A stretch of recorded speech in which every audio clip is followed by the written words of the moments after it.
Okay, ಇನ್ನು ಆಗಲೇ ನಾನು ಹೇಳ್ತಾ ಇದ್ದೆ, ಅರಣ್ಯ ಭೂಮಿ ಒತ್ತುವರಿದಾರರಿಗೆ ಈಗ ಅರಣ್ಯ ಇಲಾಖೆ ಶಾಕ್ ಕೊಟ್ಟಿದೆ. 15 ಎಕರೆ ಜಾಗ ಫಾರೆಸ್ಟ್ ಲ್ಯಾಂಡನ್ನು ಇವರು ಒತ್ತುವರಿ ಮಾಡ್ಕೊಂಡ್ಬಿಟ್ಟಿದ್ರು. ಎಲ್ಲಿ ಅಂತಂದರೆ ದಾವಣಗೆರೆ ಶಾಂತಿನಗರದ ಗುಂಡುಂಘಟ್ಟದ ಸರ್ವೆ ನಂಬರ್ 43ರಲ್ಲಿ 15 ಎಕರೆ ಅದನ್ನು ಈಗ ಮರುವಶಪಡಿಸ್ಕೊಂಡಿದ್ದಾರೆ ಅರಣ್ಯ ಇಲಾಖೆಯವರು. ದಾವಣಗೆರೆ ಜಿಲ್ಲೆ ಚನ್ನಗಿರಿ ತಾಲೂಕಿನ ಶಾಂತಿ ಸಾಗರದಲ್ಲಿ ನಡೆದಿರೋ ಘಟನೆ. 3000 ಅಡಿಕೆ ಮತ್ತು ಬಾಳೆಯನ್ನು ತೆರವು ಮಾಡಿ ವಶಕ್ಕೆ ಪಡೆದಿದ್ದಾರೆ ಅರಣ್ಯ ಅಧಿಕಾರಿಗಳು. ಅಡಿಕೆ ಬಾಳೆ ಕಡಿದು ಹಾಕಿದ್ದಾರೆ ಅರಣ್ಯ ಇಲಾಖೆ ಅಧಿಕಾರಿಗಳು. ಮತ್ತು ನೀವು ಫಾರೆಸ್ಟ್ ಲ್ಯಾಂಡನ್ನು ಒತ್ತುವರಿ ಮಾಡಿಕೊಂಡ್ರೆ ಯಾರು ಬಿಡ್ತಾರೆ? ಫಾರೆಸ್ಟ್ ಲ್ಯಾಂಡ್ ಅದು.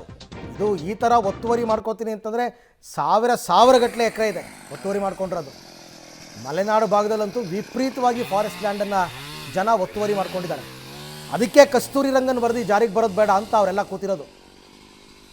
ಫಾರೆಸ್ಟ್ ಲ್ಯಾಂಡನ್ನು ಯಾವುದೇ ಕಾರಣಕ್ಕೂ ನೀವು ಒತ್ತುವರಿ ಮಾಡ್ಕೊಳ್ಳೋಂಗಿಲ್ಲ.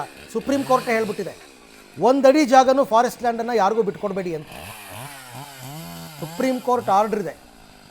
ಇವರು 15 ಎಕರೆ, ಒಂದಲ್ಲ ಎರಡಲ್ಲ ಅಂತ 15 ಎಕರೆ ಒತ್ತುವರಿ ಮಾಡಿಕೊಂಡ್ರೆ ಯಾರು ಬಿಡ್ತಾರೆ?